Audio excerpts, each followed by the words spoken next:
आप सभी विद्यार्थियों का एक बार फिर से हार्दिक स्वागत।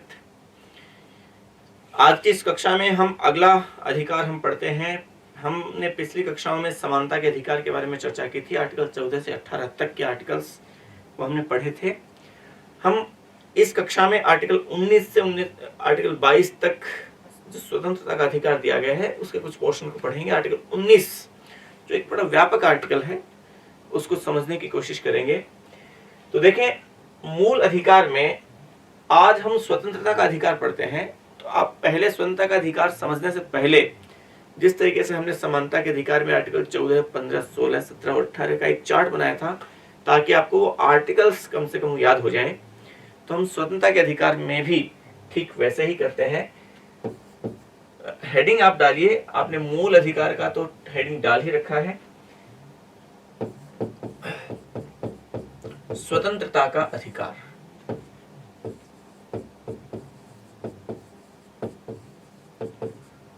और स्वतंत्रता का ये अधिकार कहां से कहां तक व्याप्त है?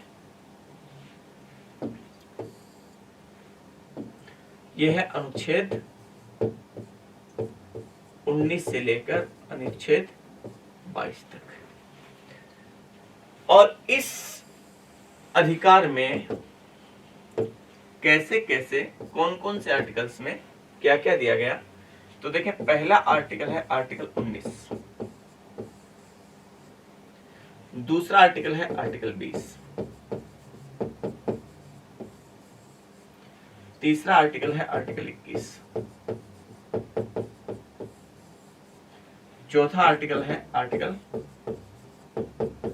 21 के, और पांचवा आर्टिकल है आर्टिकल 22। ये 5 आर्टिकल्स दिए गए। और कौन कौन से आर्टिकल में क्या क्या है समझना। इसमें दी गई कतिपय स्वतंत्रताएं, मतलब कुछ स्वतंत्रताएं, कतिपय स्वतंत्रताएं तथा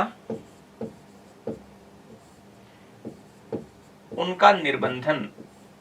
निर्बंधन का मतलब प्रतिबंध, किन किन आधारों पर उन पर प्रतिबंध लगाया जा सकता है।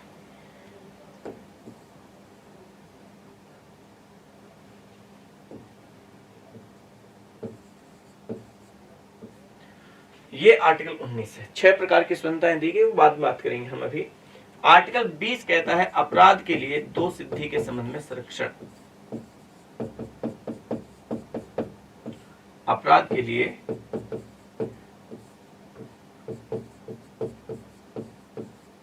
दोष सिद्धि के संबंध में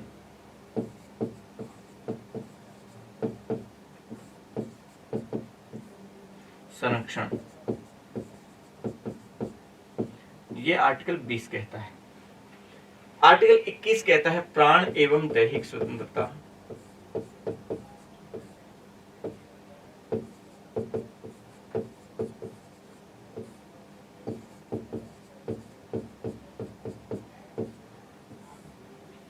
आर्टिकल 21 के शिक्षा के अधिकार की बात करता है।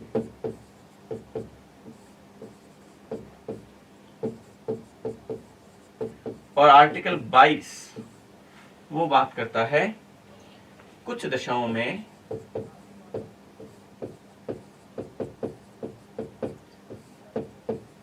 गिरफ्तारी से संरक्षण।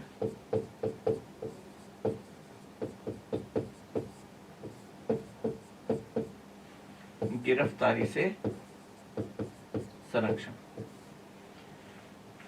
पहले तो आप स्वतंत्रता के अधिकार में ये नोट कर लीजिए, इसे वीडियो को पॉज कीजिए और ऐसे कैसे इसको उतार लीजिए।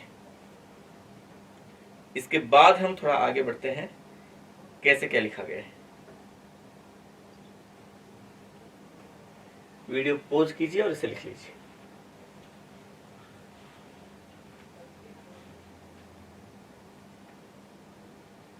ठीक है, लिख लिया होगा आपने।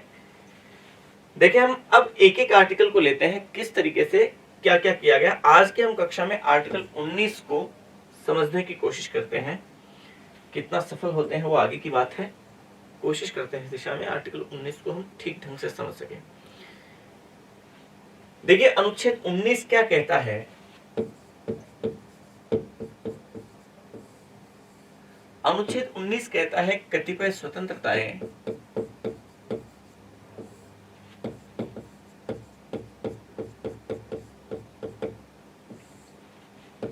तथा उनका निर्बंधन, निर्बंधन का मतलब प्रतिबंध, रेस्ट्रिक्शंस, इंग्लिश में कहें तो रेस्ट्रिक्शंस, कुछ दी गई हैं स्वतंत्रताएं और फिर उन पर कुछ आधारों पर, कुछ बेस पे रेस्ट्रिक्शंस लगाए जा सकते हैं, उनको रेस्ट्रिक्ट किया जा सकता है, वो भी साथ में दिया गया। आर्टिकल 19 में देखें, हम बात करें क्लोज की तो 6 क्लोज हैं। आर्टिकल 19(1), 19(2), 19(3), 19(4) और 19(5) और फिर 19(6), ये 6 क्लोज दिए गए हैं। और आप जानते हैं 6 प्रकार की स्वतंत्रताएं दी गई है। आप में से ज्यादातर स्टूडेंट्स हो सकता है इस बारे में ठीक समझें, जानते हो इस बात को, लेकिन कुछ स्टूडेंट्स ऐसा भी हैं उनके इस मामले में कंफ्यूजन भी है। उन्हें ये लगता है कि 19(1), 19(2), 19(3), 19(4), 19(5) और 19(6) इन 6 क्लोज में 6 प्रकार की स्वतंत्रताएं दी रखी हैं, जबकि ऐसा नहीं है। असल में जो 6 प्रकार की स्वतंत्रताएं दी गई, जो मूल संविधान में 7 थी, वो दी गई है केवल 19(1) में। अनुच्छेद 19(1) जो है उसमें दी गई है स्वतंत्रताएं, और उसमें कहा गया है कि नागरिकों को ये स्वतंत्रताएं प्राप्त होंगी, ये स्वतंत्रताएं उन्हें मिलेंगी। और मूल संविधान में 7 प्रकार की स्वतंत्रताएं थी, और उसके अंतर्गत जो स्वतंत्रताएं दी गई वो ABCDEF इस तरीके से करके वो 7 स्वतंत्रताएं उसके अंतर्गत वो दे दी गई। कै इस तरीके से करके 7 स्वतंत्रताएं उसमें दे दी गई, ये ध्यान रखें। तो यहां कहा गया है कि नागरिकों को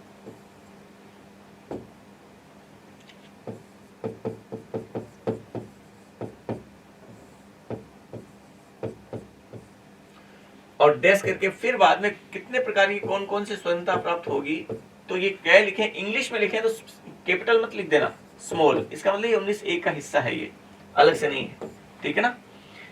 तो इसमें कहा गया कौन सी स्वतंत्रता के बारे में कहा गया, इसमें कहा गया वाक और अभिव्यक्ति की स्वतंत्रता।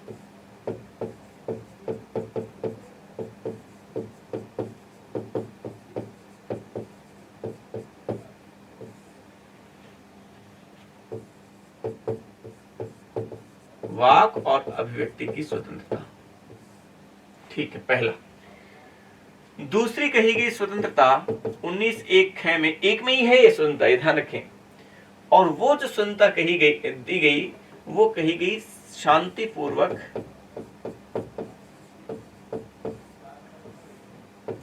तथा निरायुध, निरायुध का मतलब बिना हथियार के, सम्मेलन की स्वतंत्रता।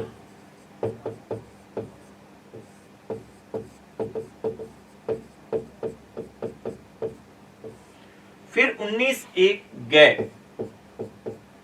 उसमें कहा गया संघ, संगम तथा सहकारी समिति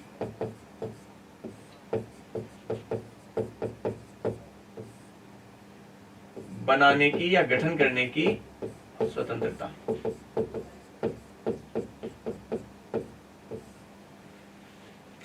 फिर 19(1) और 19(1) में जो दिया गया वो भारत में कहीं भी घूमने की, भ्रमण करने की,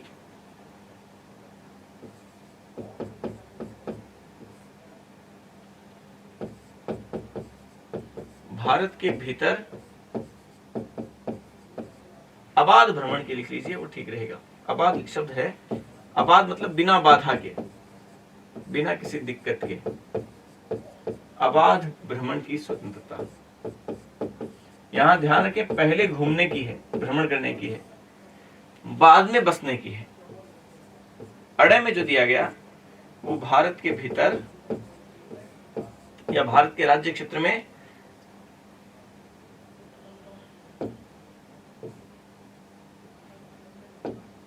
भारत में कहीं भी बसने तथा निवास करने की स्वतंत्रता।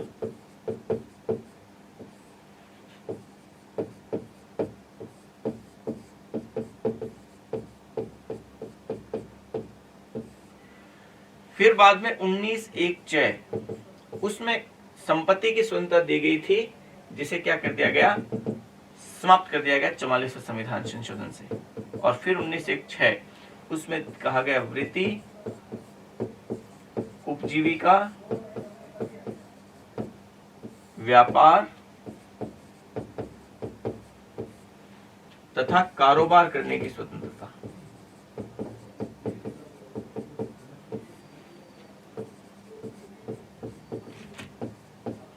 ये 19(1)(6) में कहा गया। 7 प्रकार की स्वतंत्रताएं मूल संविधान में दी गई थी। 19(1)(च) वर्तमान में डिलीट है, उसके अंदर कुछ नहीं है, खाली है। 44वें संविधान संशोधन द्वारा जब संपत्ति के अधिकार को समाप्त किया गया, उसके साथ ही संपत्ति की स्वतंत्रता जो 19(1)(च) में थी, उसको भी समाप्त कर दिया गया। तो इस तरीके से ये स्वतंत्रताएं 6 बची है, 3 और 3 6 स्वतंत्रताएं। अब यहाँ पे 1 2 3 4 5 6 स्वतंत्रताएं बची है, पहले 7 थी। एक बात तो ये, तो जब 19(1) में, अच्छा, नागरिकों को स्वतंत्रताएं की स्वतंत्रता प्राप्त होगी, उसके बाद ये वाक्य जुड़ता है, ठीक है। तो फिर 19(2), 19(3), 19(4), 19(5) और 19(6) में क्या होगा, क्योंकि आर्टिकल 19 के तो 6 क्लोज हैं। तो इसके साथ ही आपको यह ध्यान रखना है कि 19(1) में तो ये स्वतंत्रताएं हैं, 19(2) से 19(6) तक इन पर निर्बंधन है। ये ध्यान रखना है, निर्बंधन है। और कैसे लिखना है इसको, वो ध्यान से समझना। आप एक बार मत लिखना, पूरा समझ लीजिए, उसके बाद लिखना। उसके आगे हम निर्बंधन लिखेंगे ताकि आपको याद हो जाए। 19(1)(क) में वाक अभिव्यक्ति की जो स्वतंत्रता दी गई, उसके ऊपर प्रतिबंध किन किन आधारों पर लगाए जा सकते हैं। 8 आधार कहे गए, हम बात करेंगे उनकी। वो 8 आधार बताए गए, और वो कहां बताए गए 8 आधार की, उन आधारों पे प्रतिबंध लगाया जा सकता है इस वाक अभिव्यक्ति की स्वतंत्रता पर। 19(2) में उनका वर्णन है। 19(2) में 8 वो आधार हैं जिनके बेस पे इस स्वतंत्रता पर प्रतिबंध लगाया जा सकता है, इनको निर्बंधित किया जा सकता है। 19(1)(ख) में शांतिपूर्वक और निरायुध सम्मेलन की स्वतंत्रता पर प्रतिबंध लगाया जा सकता है, और वो कितने आधारों पर लगाया जा सकता है, वो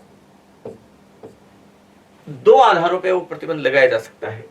और वो जो 2 आधार बताए गए 19(3) में, वो 2 आधार बताए गए, इन 2 आधारों पर इसके ऊपर प्रतिबंध लगाया जा सकता है। तीसरा है वो संघ संगम सहकारी समिति बनाने की स्वतंत्रता, उस पर प्रतिबंध की बात जो की गई वो 19(4) में की गई, और 3 आधार बताए गए, उन 3 आधारों पर इन पर प्रतिबंध लगाया जा सकता है। वो सारे प्रतिबंधों की आधार वगैरह हम सब बात कर लेंगे आगे। आपको यहाँ जो समझने वाली बात यह है कि वो भी देखिए इसी क्रम में है, इसके आगे लिख लेंगे तो आपको याद करने में थोड़ी सी आसानी रहेगी। भारत के भीतर अबाध भ्रमण की स्वतंत्रता जो दी गई, उसके ऊपर 2 आधारों पर प्रतिबंध लगाया जा सकता है, और वो 2 आधार 19(5) में दिए गए। और यहां भी 19(5) में ही 2 आधार जो दिए गए हैं, इनमें इसके ऊपर भी प्रतिबंध और इस पे भी प्रतिबंध, दोनों पे 2 आधारों पे प्रतिबंध है, वो दोनों का वर्णन 19(5) में दिया गया है। और फिर 19(6) में, ये 19(1)(6), उसके अंतर्गत जो वृत्ति या उपजीविका, व्यापार और कारोबार की स्वतंत्रता है, उस पे प्रतिबंध की बात 19(6) करता है। 3 आधार उसमें दिए गए हैं। इस तरीके से आर्टिकल 19(1) से लेकर 6 तक ये वर्णन है, वो 6 क्लोज हैं। 19(1) में 6 प्रकार की स्वतंत्रताएं, और 19(2) से लेकर 6 तक उन स्वतंत्रताओं पर किन किन आधारों पर प्रतिबंध लगाया जा सकता है, उन चीजों का वर्णन, उन चीजों का जिक्र किया गया है। ठीक है, एक बार आप पहले ऐसे का ऐसा इसको लिख लीजिए आर्टिकल 19 को, उसके बाद हम आगे बढ़ते हैं, एक एक स्वतंत्रता बोलेंगे और हम समझेंगे उसको। आप लिखिए, वीडियो पॉज कीजिए और ऐसे कैसे लिख लीजिए।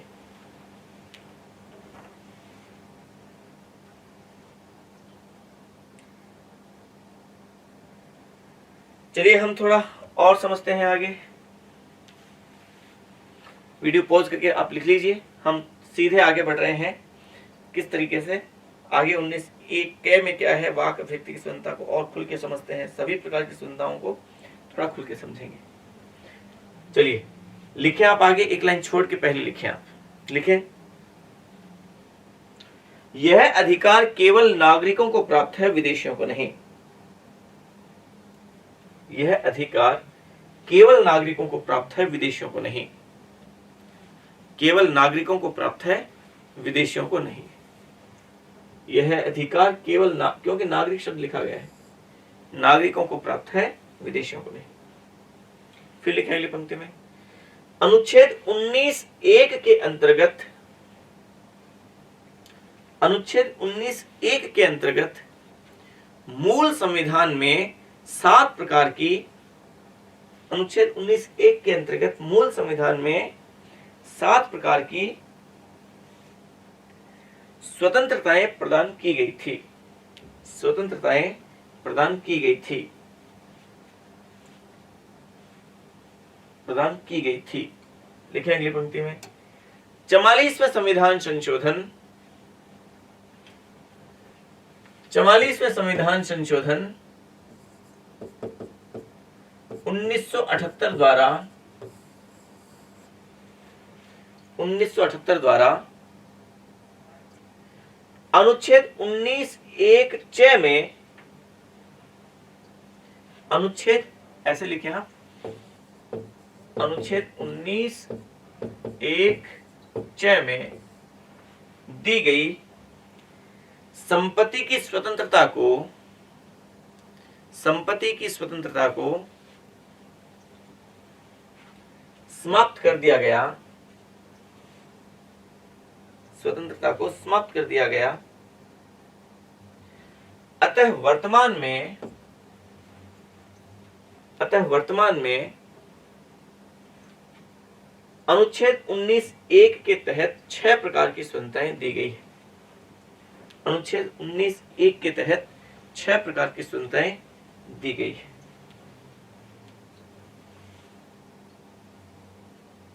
6 प्रकार की स्वतंत्रताएं दी गई है। जबकि अनुच्छेद 19(2) से 19(6) तक, जबकि अनुच्छेद 19(2) से 19(6) तक इन स्वतंत्रताओं पर, इन स्वतंत्रताओं पर प्रतिबंधों का प्रावधान किया गया है, प्रतिबंधों का प्रावधान किया गया है।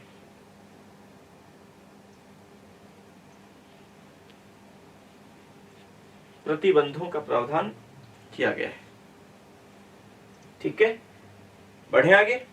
हम पहले प्रकार की स्वतंत्रता समझते हैं, पहले वाक अभिव्यक्ति की स्वतंत्रता को लेते हैं। सबसे पहले देखें वाक और अभिव्यक्ति की स्वतंत्रता।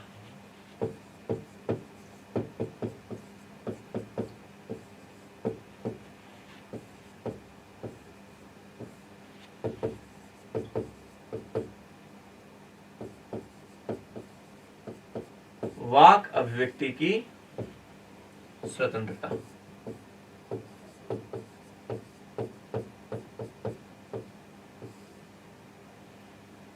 समझिए आप इसे। आर्टिकल 19(1) के विचार अभिव्यक्ति की स्वतंत्रता की बात करता है कि प्रत्येक व्यक्ति को अपने विचार रखने और उनको अभिव्यक्त करने की वो स्वतंत्रता होगी। अब देखिए, विचार, कैसे भी विचार सोचे जा सकते हैं और उनको विचारों को अभिव्यक्त भी किया जा सकता है। राइट टू एक्सप्रेस बहुत महत्वपूर्ण अनुच्छेद है, किसी भी लोकतंत्र में बहुत जरूरी है कि हम वहां के लोगों को, वहां के नागरिकों को विचारों की और उनको अभिव्यक्त करने की स्वतंत्रता जरूर दें, उनको ये अधिकार, ये स्वतंत्रता प्रदान करें। और ये स्वतंत्रता हमारे यहाँ नागरिकों को प्रदत्त की गई।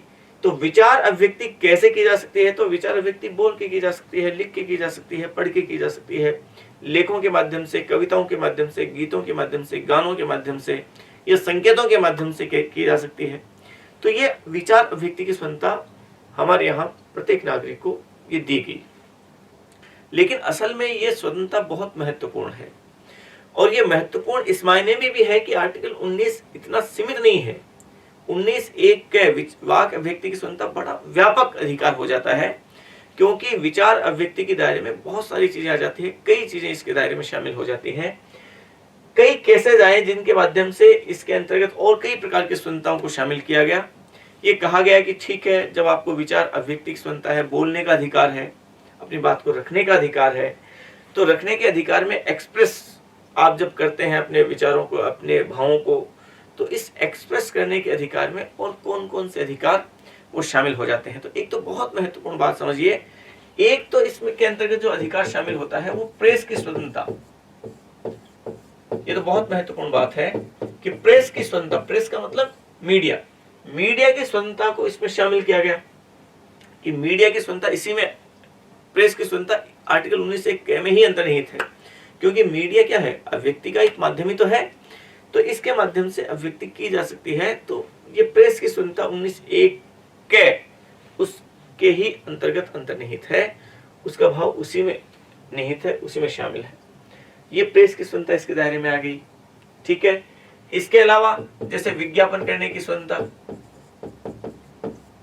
अलग अलग केसेस में इस बारे में सुप्रीम कोर्ट ने इसकी व्याख्या की। विज्ञापन करने की स्वतंत्रता वो भी कहा गया इसी के दायरे में है, क्योंकि प्रत्येक व्यक्ति को अपनी अभिव्यक्ति करने का अधिकार है। लेकिन कोर्ट ने कहा कि ऐसा विज्ञापन वो क्या होना चाहिए, स्वास्थ्य के विरुद्ध नहीं होना चाहिए, क्योंकि इसमें जो 8 आधार बताए जिन बेस पे इसके ऊपर प्रतिबंध लगाया जा सकता है, तो उस बेस पे ये भी उससे प्रतिबंधित है। फिर कहा गया है कि और क्या, कौन सा अधिकार इसके दायरे में आ जाता है और कौन सी स्वतंत्रता इसके दायरे में आ जाती है। तो कहा गया कि विचार अभिव्यक्त करने की यदि स्वतंत्रता है, तो इसका मतलब यह है कि हमें सूचना प्राप्त करने का अधिकार, सूचना प्राप्त करने की स्वतंत्रता या सूचना जानने की स्वतंत्रता, वो भी इसी के दायरे में आ जाती है, वो भी इसी में निहित है। फिर कहा गया चुप रहने का अधिकार, वो भी इसी के दायरे में है। देखिए ध्यान रखें आप ये बात, हमें बोलने का अधिकार है, आर्टिकल 19(1) क्या कहता है, लेकिन हमें चुप रहने का अधिकार है कि नहीं। इमैनुअल वाद हुआ एक, उस वाद में, इमैनुअल वाद में चुप रहने का अधिकार आर्टिकल 19(1) के दायरे में माना और कहा गया कि चुप रहने का हमें अधिकार है, कि कोई व्यक्ति यदि अभिव्यक्ति करना चाहता है, बोलना चाहता है, तो उसको अधिकार है। लेकिन यदि कोई व्यक्ति नहीं बोलना चाहता है, तो यही उसका अधिकार है कि वो अपनी अभिव्यक्ति ना दे, क्योंकि अभिव्यक्ति नहीं देना भी अभिव्यक्ति का ही एक रूप है। कई बार क्या होता है कि हम चुप रह के भी अपने अभिव्यक्तियों को जाहिर करते हैं, हम अपने विचारों को, अपनी अभिव्यक्ति को जाहिर करते हैं।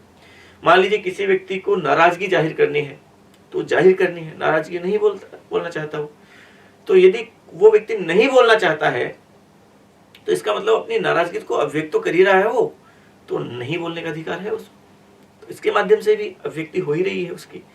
तो ये सुप्रीम कोर्ट ने कहा कि अभिव्यक्ति ना करना भी अभिव्यक्ति का ही एक रूप है, ना बोलना भी एक तरीके से अभिव्यक्ति की जा रही है उसके माध्यम से। तो चुप रहने का हमें अधिकार है, ये खास बात इमैनुअल वाद में सुप्रीम कोर्ट ने ये कही। असल में वंदे मातरम का मामला आया था कि राष्ट्रगान का और राष्ट्रगीत का मामला है कि कोई व्यक्ति इसको नहीं गाए तो क्या होगा, तो कोर्ट ने कहा कि उसे चुप रहने का अधिकार है, वो अगर नहीं गाता है तो वो नहीं गाए, कोई इसमें दिक्कत नहीं है, उसे चुप रहने की स्वतंत्रता है, वो आर्टिकल 19(1) के दायरे में वो आती है। ठीक ऐसे ही राष्ट्रध्वज, घर पर राष्ट्रध्वज फहराने का अधिकार, घरों पर राष्ट्रध्वज फहराने का अधिकार,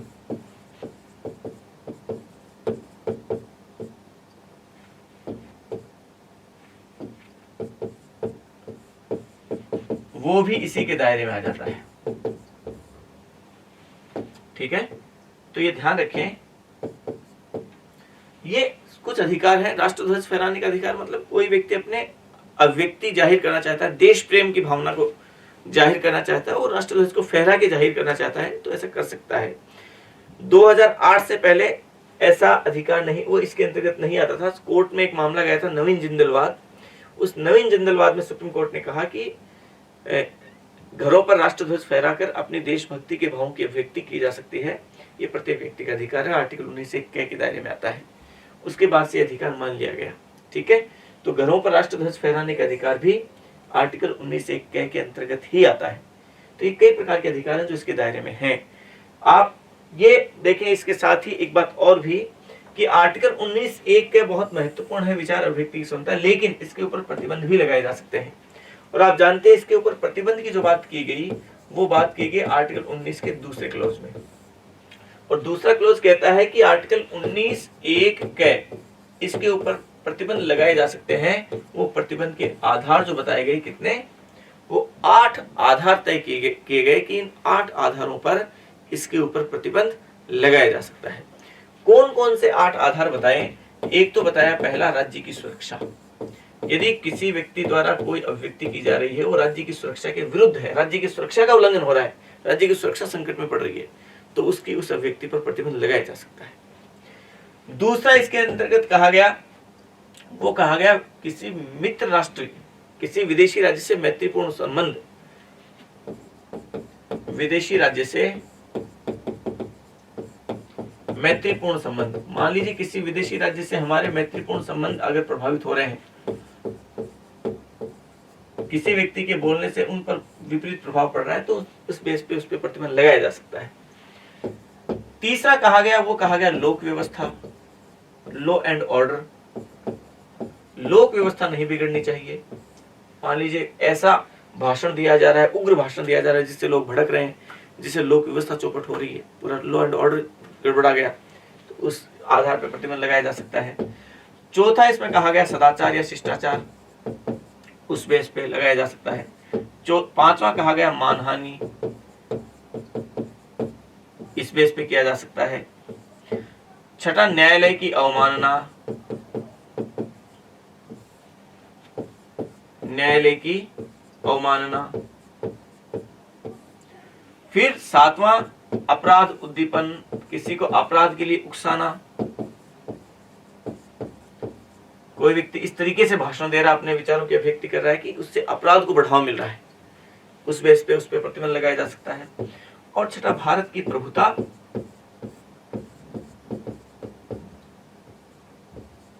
भारत की प्रभुता, एकता और अखंडता, भारत की संप्रभुता पर यदि किसी व्यक्ति के विचारों की अभिव्यक्ति से खतरा है, तो इस बेस पे भी उस पर प्रतिबंध लगाया जा सकता है। ये 8 आधार बताए गए। 19(2) में ये 8 आधार दिए गए कि इन 8 आधारों के बेस पे आर्टिकल 19(1) के दायरे में जो विचार अभिव्यक्ति की स्वतंत्रता है उस पर प्रतिबंध लगाया जा सकता है। तो आप लिखें थोड़ा, पहले आप आर्टिकल 19(1) लिखें और उसमें लिखें वाक अभिव्यक्ति, वाक और अभिव्यक्ति की स्वतंत्रता, वाक और अभिव्यक्ति की स्वतंत्रता लिखें आप इसमें। इस अधिकार के अंतर्गत, इस अधिकार के अंतर्गत प्रत्येक नागरिक को, व्यक्ति मत लिख देना, नागरिक है, प्रत्येक नागरिक को, प्रत्येक नागरिक को विचार करने तथा उन विचारों को अभिव्यक्त करने की स्वतंत्रता प्रदान की गई, अभिव्यक्त करने की स्वतंत्रता प्रदान की गई, प्रदान की गई। ठीक है, लिखे अगली पंक्ति में, विचारों की ऐसी अभिव्यक्ति, विचारों की ऐसी अभिव्यक्ति बोलकर, लिखकर, बोलकर, लिखकर अथवा संकेतों के माध्यम से की जा सकती है, अथवा संकेतों के माध्यम से की जा सकती है, संकेतों के माध्यम से की जा सकती है। फिर लिखें अगली पंक्ति में, लिखें आर्टिकल 19(1) आर्टिकल 19(1) के अंतर्गत विभिन्न अलग अलग मामलों में सर्वोच्च न्यायालय ने, विभिन्न अलग अलग मामलों में सर्वोच्च न्यायालय ने कई प्रकार की स्वतंत्रताएं शामिल की हैं, कई प्रकार की स्वतंत्रताएं शामिल की हैं, कई प्रकार की स्वतंत्रताएं शामिल की हैं, शामिल की हैं, जो निम्नलिखित है, जो निम्नलिखित है। लिख लीजिए आप, प्रेस की स्वतंत्रता, एक मामला है 1962 का साकल पेपर स्वाद, उसमें 1962 के उस मामले में प्रेस की स्वतंत्रता को इसके दायरे में माना गया, मीडिया की स्वतंत्रता को इसके अंतर्गत माना गया। दूसरा लिखें विज्ञापन करने की स्वतंत्रता। एक केस आता है एक अब्बासवाद, उसके अंतर्गत इस स्वतंत्रता को उसके अंतर्गत माना गया। विज्ञापन करने की स्वतंत्रता, टाटा प्रेस लिमिटेड वाद आया। फिर सूचना प्राप्त करने की स्वतंत्रता, इंडिया एक्सप्रेस न्यूज़पेपर स्वाद, उस मामले में सूचना प्राप्त करने की स्वतंत्रता को भी इसके अंतर्गत माना गया। फिर लिखे चुप रहने का अधिकार, वो भी इसके अंतर्गत है, इम्यूनल वाद आया एक, उसके अंतर्गत कहा गया। फिर लिखे आप घरों पर राष्ट्रध्वज फहराने का अधिकार, ये नवीन जिंदलवाद 2008 उसमें मामला आया, घरों पर राष्ट्रध्वज फहराने का अधिकार। ठीक है, ये सारे आर्टिकल 19(1) के अंतर्गत ही आते हैं। चलिए आगे देखें, आर्टिकल आगे लिखे, एक बात और लिखें, लिखे अनुच्छेद 19(1) के पर निर्बंधन, ये लिख लीजिए अनुच्छेद, या फिर ये लिखें आप, सॉरी ये लिखें वाक अभिव्यक्ति की स्वतंत्रता पर निर्बंधन, स्वतंत्रता पर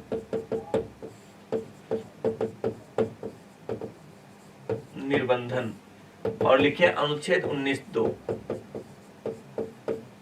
इसमें लिखें, एक लाइन छोड़ के ये लिखना है, इसके बाद लिखें आप इसमें लिखें अनुच्छेद 19(2) में, अनुच्छेद 19(2) में वाक और अभिव्यक्ति की स्वतंत्रता पर, वाक और अभिव्यक्ति की स्वतंत्रता पर प्रतिबंध लगाने के 8 आधारों का उल्लेख किया गया है। प्रतिबंध लगाने के 8 आधारों का उल्लेख किया गया है, 8 आधारों का उल्लेख किया गया है। वो 8वां आधार लिख लीजिए आप, इन 8 आधारों पर इसे प्रतिबंधित किया जा सकता है। इसी क्रम में, पहले से बाद के क्रम में इसको लिख लीजिए, वीडियो पॉज कीजिए और इसको लिख लीजिए। हम आगे बढ़ते हैं सीधे, देखिए 19(1) है, 19(1) है, और क्या है ये, इसके अंतर्गत क्या है, वो दिया गया शांतिपूर्वक और निरायुध, शांतिपूर्वक तथा निरायुध सम्मेलन की स्वतंत्रता, ये कहा गया।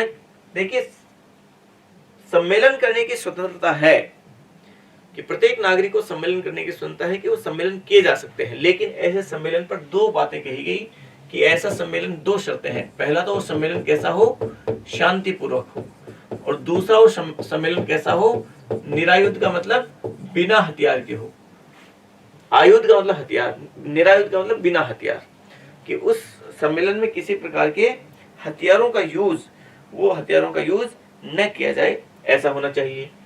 अब इस मामले में ही कहा गया कि चलिए सम्मेलन करने की स्वतंत्रता तो है, लेकिन जुलूस निकालने की स्वतंत्रता है कि नहीं है। तो कोर्ट ने एक मामले में कहा कि असल में सम्मेलन और जुलूस में कोई ज्यादा फर्क नहीं होता। सम्मेलन का मतलब तो एक जगह पे बैठे हुए लोग हैं, और जुलूस का मतलब वो लोग चल रहे हैं। तो एक तरीके से जुलूस है वो एक चलता हुआ सम्मेलन होता है, मूविंग सम्मेलन है वो, इसलिए जुलूस निकालने के का भी अधिकार है। जुलूस निकालने की स्वतंत्रता वो भी आर्टिकल 19(1) के अंतर्गत आती है, लेकिन उस जुलूस के लिए भी जरूरी है कि वो शांतिपूर्वक हो और वो निरायुध हो, उसके लिए भी जरूरी है।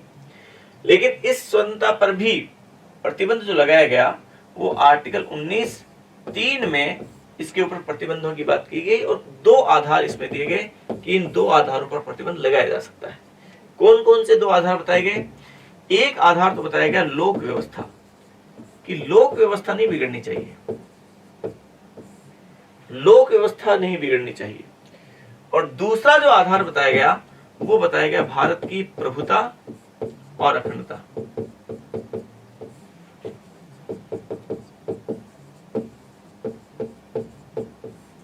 ये दो आधार बताए गए कि इन दो आधारों पर इसके ऊपर प्रतिबंध लगाया जा सकता है। ठीक है, ये आर्टिकल 19(3) में ये दो आधार बताए गए। तो आप लिखें एक पंक्ति छोड़ के, अनुच्छेद 19(1) है शांतिपूर्वक तथा निरायुध सम्मेलन की स्वतंत्रता।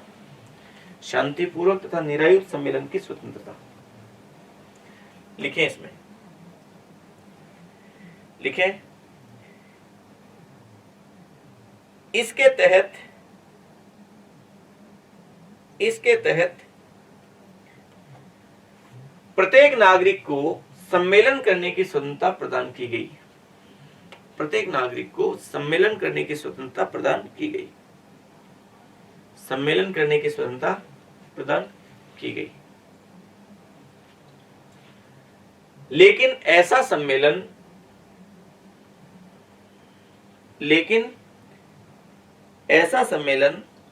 करने के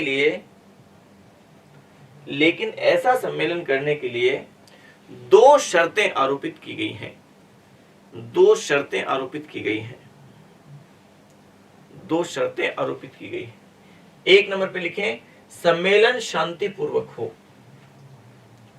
एक नंबर लगा के लिखें सम्मेलन शांतिपूर्वक हो।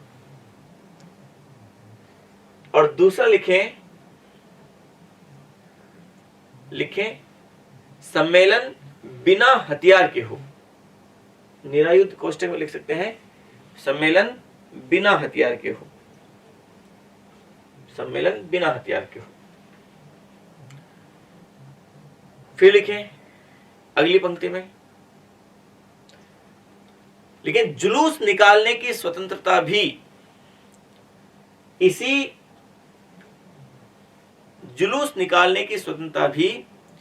इसी अनुच्छेद के इसी प्रावधान के तहत आ जाती है। इसी प्रावधान के तहत शामिल है। ये लिख लीजिए, इसी प्रावधान के तहत शामिल है। इसी प्रावधान के तहत शामिल है क्योंकि सर्वोच्च न्यायालय के अनुसार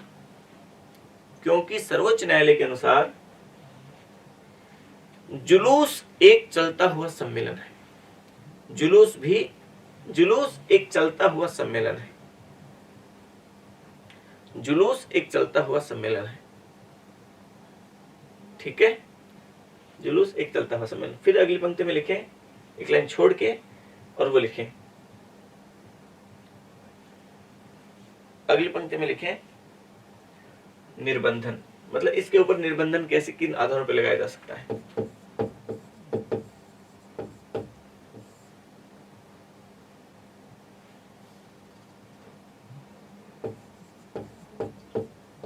निर्बंधन, और निर्बंधन कौन से आर्टिकल में है? आर्टिकल 19(3) में।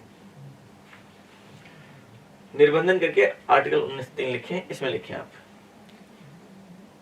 देखिए अनुच्छेद 19(1) ख, अनुच्छेद 19(1) ख के तहत दी गई इस स्वतंत्रता पर, अनुच्छेद 19(1) ख के तहत दी गई इस स्वतंत्रता पर निम्नलिखित दो आधारों पर प्रतिबंध लगाया जा सकता है। निम्नलिखित दो आधारों पर प्रतिबंध लगाया जा सकता है। तो लिख लें दोनों, पहला लोक व्यवस्था, दूसरा भारत की प्रभुता और अखंडता। भारत की प्रभुता और अखंडता। भारत की प्रभुता और अखंडता।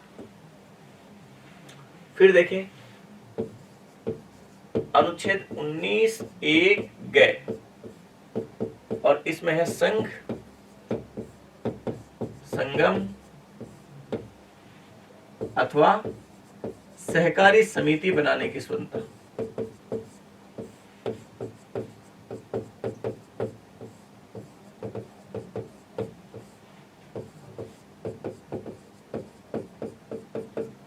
सहकारी समिति बनाने की स्वतंत्रता, ये आर्टिकल 19(1) है। तो यहां देखिए कोई भी ऑर्गेनाइजेशन बना सकते हैं, एसोसिएशन बना सकते हैं, कोई भी संगठन बना सकते हैं। ठीक है ना। ऐसा बनाया जा सकता है। और सहकारी समिति भी बना सकते हैं। मूल संविधान में सहकारी समिति शब्द का प्रयोग नहीं था। इस शब्द का प्रयोग किया गया 97वें संविधान संशोधन 2011 के द्वारा। ये असल में इसमें जोड़ा गया, एक संविधान संशोधन किया जाता है 97वां संविधान संशोधन, उसके माध्यम से इस शब्द को भी इसमें जोड़ दिया गया। एक बात तो ये। अब यहाँ देखिए, संघ बनाने की स्वतंत्रता है, संगठन बनाने की स्वतंत्रता है, तो इसका मतलब यह है कि जितने भी प्रकार के संगठन बनाने के हमें अधिकार हैं वो आर्टिकल 19(1) के दायरे में आते हैं। अगर सीधे सीधे एग्जाम में पूछा गया है कि संविधान का कौन सा अनुच्छेद राजनीतिक दल बनाने का अधिकार वो प्रदान करता है, तो राजनीतिक दल भी चूंकि एक संगठन ही तो है, संघ ही तो है, और संगठन बनाने की स्वतंत्रता कौन प्रदान करता है? 19(1) देता है। तो चाहे राजनीतिक दल है, चाहे दबाव समूह है, सामाजिक संगठन है, धार्मिक संगठन है, किसी भी प्रकार के कोई आर्थिक संगठन है, किसी भी प्रकार के कोई समूह है, चाहे वो महिला संगठन है, चाहे वो व्यापारी संगठन है, चाहे वो शिक्षक संगठन है, चाहे वो डॉक्टर्स एसोसिएशन है, चाहे वो व्यापार मंडल है, किसान संगठन है, मजदूर संगठन है, छात्र संगठन है, जितने भी प्रकार के संगठन, उस सारे के सारे बनाने के हमें जो अधिकार मिले वो आर्टिकल 19(1) के दायरे में वो आ जाते हैं। ठीक है, ये आर्टिकल 19(1) है जो हमें इन विभिन्न प्रकार के संगठनों और समूहों को बनाने की स्वतंत्रता प्रदान करता है। और किसी भी लोकतंत्र में बहुत जरूरी भी है कि हमें ऐसे समूह बनाने का वो अधिकार हो। देखिए, 19(1) के ऊपर भी प्रतिबंध लगाया जा सकता है, और इस पर प्रतिबंध लगाने की जो बात की वो आर्टिकल 19(4) करता है। और 19(4) में इसके ऊपर प्रतिबंध लगाने के कितने आधार बताए गए? 3 आधारों पर इसके निर्बंधन की बात की गई। पहला जो आधार बताया गया वो पहला आधार बताया गया कि लोक व्यवस्था के आधार पर इसके ऊपर प्रतिबंध लगाया जा सकता है। दूसरा आधार बताया गया वो बताया गया सदाचार, इसके आधार पर भी उस पर प्रतिबंध लगाया जा सकता है। और तीसरा बताया गया वो भारत की प्रभुता और अखंडता, इसके बेस पे भी इस पे प्रतिबंध लगाया जा सकता है। तो इस तरीके से आर्टिकल 19(1) है। तो लिखें आप, संघ, संगम अथवा सहकारी समिति बनाने की स्वतंत्रता। संघ, संगम या अथवा सहकारी समिति बनाने की स्वतंत्रता लिखें इसमें। इस स्वतंत्रता के अंतर्गत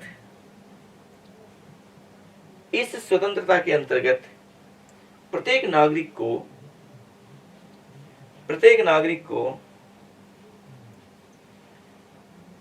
अथवा नागरिकों के समूह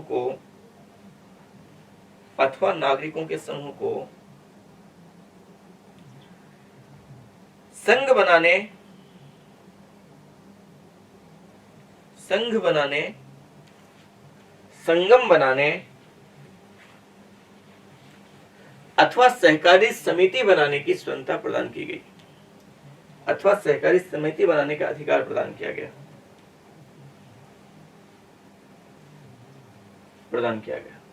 लिखिए अगली पंक्ति में, इस स्वतंत्रता के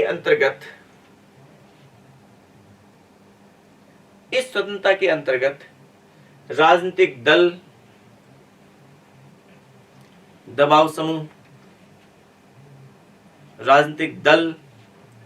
समूह, सामाजिक संगठन, धार्मिक संगठन,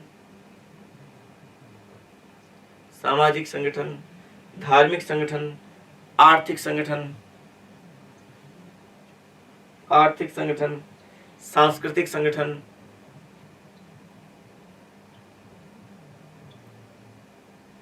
या अन्य समस्त प्रकार के संगठन बनाने की स्वतंत्रता निहित है।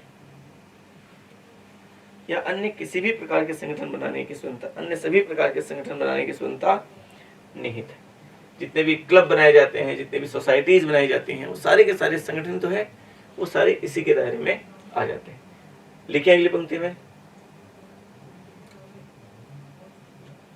मूल संविधान में सहकारी समिति शब्द का प्रयोग इसके अंतर्गत नहीं किया गया था। मूल संविधान में सहकारी समिति शब्द का प्रयोग इसके अंतर्गत नहीं किया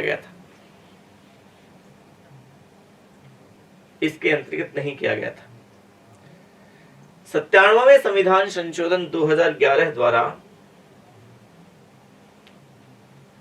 97वें संविधान संशोधन 2011 द्वारा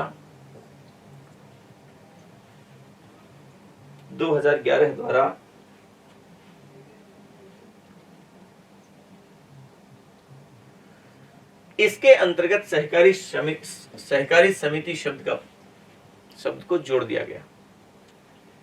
सहकारी समिति शब्द को जोड़ दिया गया।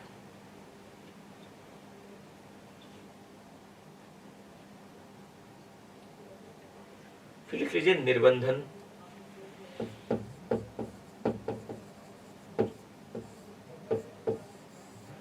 उन्नीस 4 तो लिखें 3 आधार हैं इसके, तीनों आधार लिख लीजिए। ऐसे कैसे? तीनों आधार लिख लीजिए।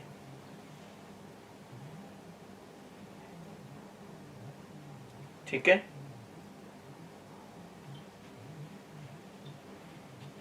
चलिए आगे देखें। अनुच्छेद 19(1) क्या गया था? गया था। 19(1) है। तो इसमें क्या है? भारत के भीतर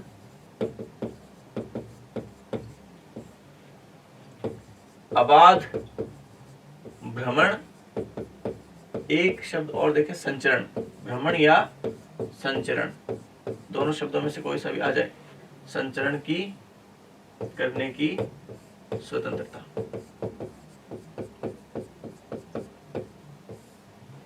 वो आर्टिकल 19(1) घ में दी गई। अब भारत के भीतर अबाध भ्रमण या संचरण करने की स्वतंत्रता इसके दायरे में दी गई कि भारत के भीतर कहीं भी कोई भी नागरिक वो घूम सकता है, भ्रमण कर सकता है, वो आराम से वहां आ जा सकता है, कोई दिक्कत नहीं है उसमें। लेकिन एक बात और ध्यान रखिए, यह आर्टिकल 19(1) घ जहां केवल भारत की सीमाओं के भीतर लागू होता है, भारत की सीमाओं के भीतर ही ये सीमित है, वहीं भारत की सीमाओं के बाहर जाने की जो स्वतंत्रता है, भारत के बाहर जाने का अधिकार, विदेश यात्रा करने का अधिकार, वो आर्टिकल 21 के दायरे में आ जाता है। एक वाद आया था 1978 में, आप जानते हैं, मेनका गांधीवाद। उसमें सुप्रीम कोर्ट ने कहा कि विदेश यात्रा करने का अधिकार वो आर्टिकल 21 के दायरे में जीवन के अधिकार के अंतर्गत शामिल है। तो भारत के भीतर घूमने का अधिकार 19(1) घ, भारत के बाहर घूमने का अधिकार आर्टिकल 21। ये थोड़ा सा ध्यान रखें आप। इसके ऊपर भी निर्बंधन की बात की गई कि इसके ऊपर भी निर्बंधन लगाया जा सकता है।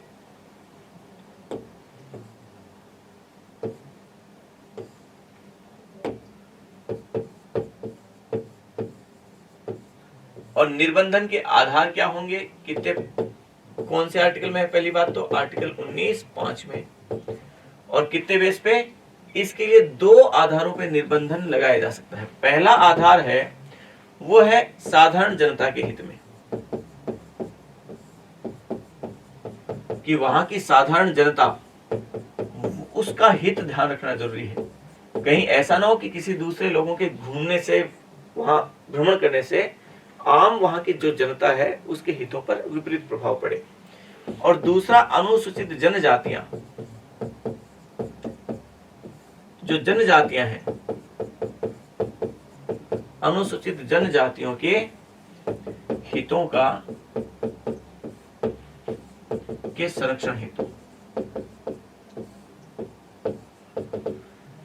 इस बेस पर भी और उसको प्रतिबंधित किया जा सकता है। क्योंकि आप जानते हैं ट्राइब्स जितनी भी हैं, वो ट्राइब्स, उनकी अपनी रीति रिवाज है, उनकी अपनी परंपराएं हैं, और चूंकि वो अन्य समस्त प्रकार की जो दुनिया है उससे थोड़ा सा कट के वो रहते हैं, उनका जीवन शैली थोड़ी सी अलग तरीके की होती है, उनकी अपनी परंपराएं होती हैं, और वो अपनी परंपराओं में, अपने रीति रिवाजों में, अपने जीवन शैली में किसी भी प्रकार के बाहरी दखल को पसंद नहीं करते हैं। तो यदि किसी व्यक्तियों के भ्रमण से, किसी व्यक्ति के वहां आने जाने से, आवागमन से, आवाजाही से, यदि उन जनजातियों के हितों का पर विपरीत प्रभाव पड़ता हो, उनके जीवन में हम यदि दखल देते हैं, तो इस बेस पर भी उनको प्रतिबंधित किया जा सकता है। उस आधार पे हम कर सकते हैं ऐसा। तो इस तरीके से ये प्रावधान किया गया 19(5) में, 2 आधारों पे प्रतिबंध लगाया जा सकता है इसके ऊपर। तो आप लिखें 19(1) है भारत के भीतर अबाध भ्रमण या संचरण करने की स्वतंत्रता। भारत के भीतर अबाध भ्रमण या संचरण करने की स्वतंत्रता। लिखें आप, लिखें। इस स्वतंत्रता के तहत, इस स्वतंत्रता के तहत भारत की सीमाओं के भीतर, भारत की सीमाओं के भीतर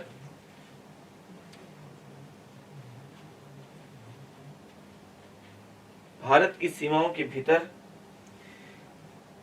भ्रमण करने की स्वतंत्रता प्रत्येक नागरिक को प्रदान की गई।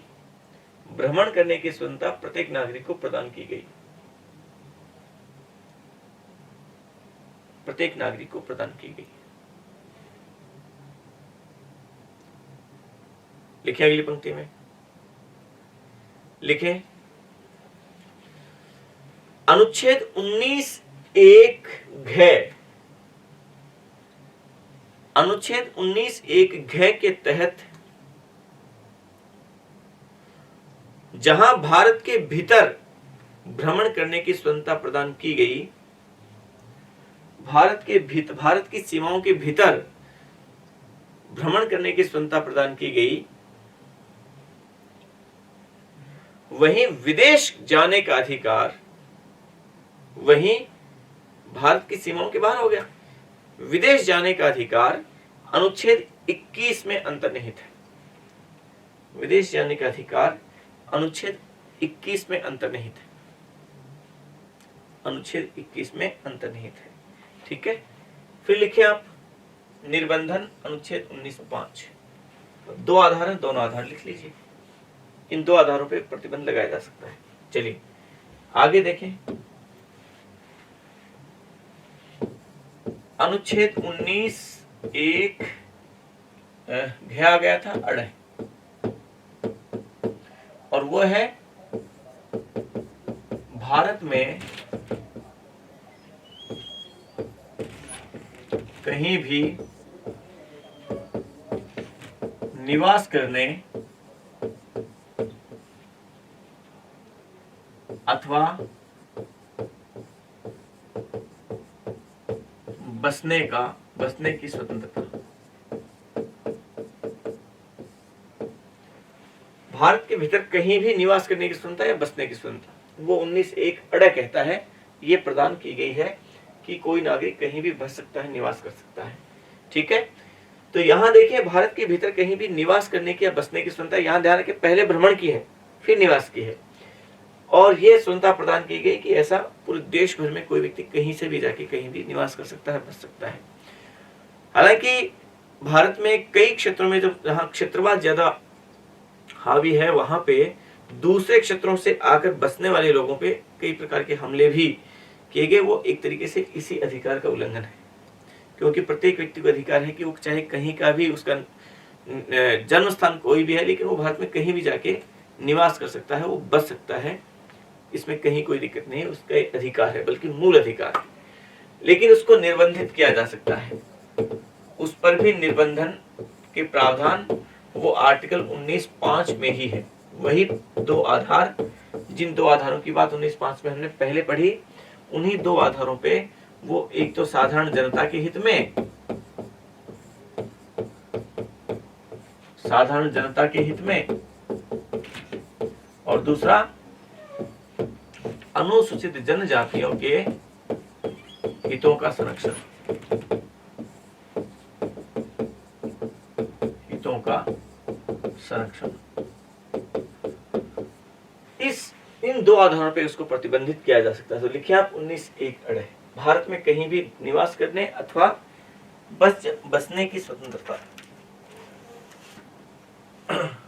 बसने की स्वतंत्रता 19(1) अड़ में है ये। लिखें, इसके तहत भारत के भीतर, इसके तहत भारत के भीतर कहीं भी निवास करने अथवा बसने की स्वतंत्रता प्रदान की गई। निवास करने अथवा बसने की स्वतंत्रता प्रदान की गई, बसने की स्वतंत्रता प्रदान की गई। लिखें निर्बंधन अनुच्छेद 19(5), और वो दो आधार हैं, तो दोनों आधार लिख लीजिए। वीडियो पॉज कीजिए, इसको लिख लीजिए। आगे बढ़ते हैं। अनुच्छेद 19(1)(j), अड़े के बाद में 19(1)(j), और उसमें संपत्ति की स्वतंत्रता, संपत्ति की स्वतंत्रता, लेकिन आप जानते हैं ये वर्तमान में नहीं है, इसलिए इससे पहले आप थोड़ा सा स्टार लगा लीजिए इसके। असल में ये 44वां संविधान संशोधन होता है, और 44वां संविधान संशोधन कब हुआ वो आप जानते हैं, 1978 में जनता पार्टी सरकार ने क्या किया, इस संपत्ति की स्वतंत्रता को 44वें संविधान संशोधन द्वारा, एक तो अनुच्छेद 31 में संपत्ति का अधिकार दिया गया था, और एक संपत्ति की स्वतंत्रता दी गई थी 19(1)(j। तो इन दोनों को ही क्या कर दिया, डिलीट कर दिया, और इसे स्थापित किया अनुच्छेद 300(क) में। तो ये मौलिक अधिकार के रूप में समाप्त हो गया, और कानूनी अधिकार विधिक अधिकार के रूप में 300(क) में स्थापित कर दिया गया। तो आप लिख लीजिए, पहले अनुच्छेद 19(1)(j) संपत्ति की स्वतंत्रता, स्टार लगा लीजिए, इसमें लिखें मूल संविधान में इसके अंतर्गत संपत्ति की स्वतंत्रता प्रदान की गई थी। मूल संविधान में इसके अंतर्गत संपत्ति की स्वतंत्रता प्रदान की गई थी, संपत्ति की स्वतंत्रता प्रदान की गई थी। लिखें अगली पंक्ति में, 44वें संविधान संशोधन 1978 द्वारा, 44वें संविधान संशोधन 1978 द्वारा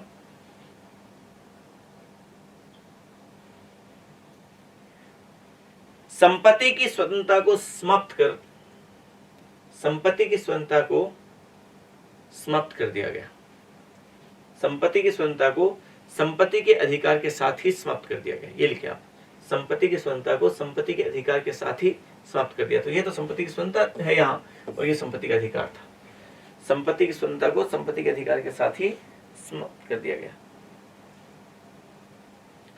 ठीक है, फिर देखें आगे, एक और स्वतंत्रता है आर्टिकल 19(a) के तहत, वह है 19(1)(6), और उसमें है वृत्ति, उपजीविका, व्यापार या कारोबार करने की स्वतंत्रता।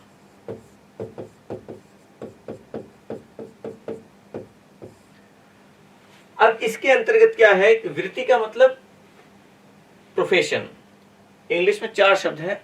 उपजीविका का मतलब ऑक्यूपेशन, व्यापार का मतलब ट्रेड, कारोबार का मतलब बिजनेस। ये 4 शब्द यूज किए गए, profession, occupation, trade and business. ये करने की स्वतंत्रता दी गई आर्टिकल 19(1)(6) में। प्रत्येक व्यक्ति को अधिकार है कि वो अपने ये कर सकता है, कोई प्रोफेशन कर सकता है, कोई भी ऑक्यूपेशन कर सकता है, कोई भी ट्रेड कर सकता है, कोई भी बिजनेस कर सकता है। लेकिन इसके ऊपर भी जो प्रतिबंध की बात की गई कि किन आधारों पर इसको प्रतिबंधित किया जा सकता है, निर्बंधित किया जा सकता है, तो इसके निर्बंधन की बात की गई है वो आर्टिकल 19(6) में। इसका 6वां क्लोज इसके निर्बंधन की बात करता है, और 3 आधारों पर निर्बंधन उसकी बात की गई। एक तो किसी भी पोस्ट के लिए कोई भी तकनीकी अर्हता है। तकनीकी अर्हता का सीधा सीधा मतलब क्या होता है, तकनीकी अर्हता का सीधा सा मतलब एक ये है कि मान लीजिए किसी पोस्ट के लिए कोई भी तकनीक चाहिए, किसी भी पोस्ट के लिए मान लीजिए कोई भी योग्यता चाहिए न्यूनतम, उस योग्यता का पूरा होना तो जरूरी है। मान लीजिए डॉक्टर बनने के लिए एमबीबीएस का होना जरूरी है। यदि कोई व्यक्ति एमबीबीएस ही नहीं बने और वो कहे कि मुझे भी मैं डॉक्टरी का पेशा करना है, मुझे अधिकार है कि मैं कोई भी पेशा चुन सकता हूँ, लेकिन यदि उसने एमबीबीएस नहीं किया है तो उसको ऐसी इजाजत नहीं दी जा सकती। यदि कोई व्यक्ति इंजीनियरिंग का काम चुनता है तो इसके लिए जरूरी है कि उस पेशे में वो तभी जा सकता है जब वो इंजीनियरिंग की पढ़ाई पूरी करे, वो उसकी तकनीकी अर्हता कम से कम वो पूरी करे। तो इसलिए वो तकनीकी अर्हता तो बहुत जरूरी है। दूसरा, साधारण जनता के हित में ऐसा काम भी ना हो कि वो साधारण जनता के हितों के विरुद्ध हो जाए। किसी व्यक्ति को ऐसा काम करने की वृत्ति, कारोबार, व्यापार इस बेस पे करने की अनुमति नहीं दे सकते वो जनता के हितों के विरुद्ध हो। और तीसरा है वो राज्य के किसी कार्य को यदि राज्य के एकाधिकार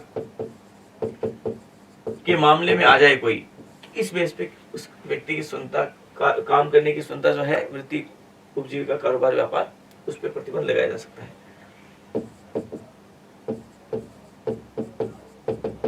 कोई कार्य केवल राज्य ही करेगा, कोई व्यक्ति करेगा ही नहीं। यदि ऐसा कर दिया गया तो फिर व्यक्ति नहीं कर सकता वो काम।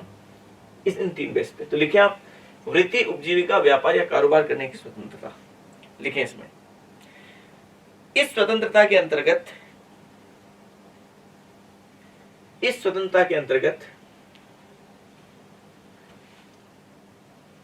प्रत्येक नागरिक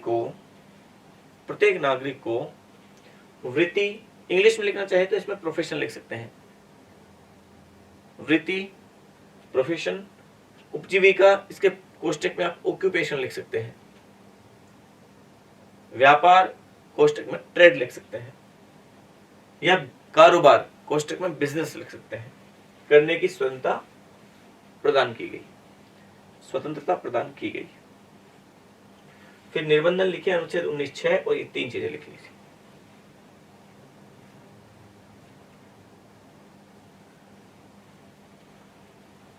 तीन चीजें लिख लीजिए आप। ठीक है, इस तरीके से। तो आर्टिकल 19 आज हमने पढ़ा, जिसके तहत हमने 6 प्रकार की स्वतंत्रताएं जो हमने पढ़ी और इसके ऊपर प्रतिबंध किन आधारों पर लगाया जा सकता है वो हमने पढ़ा। आर्टिकल 20 हम कल की कक्षा में पढ़ते हैं। कल हम फिर मिलते हैं। विदा लेता हूं तब तक के लिए। अगली क्लास में हम फिर मिलेंगे। धन्यवाद।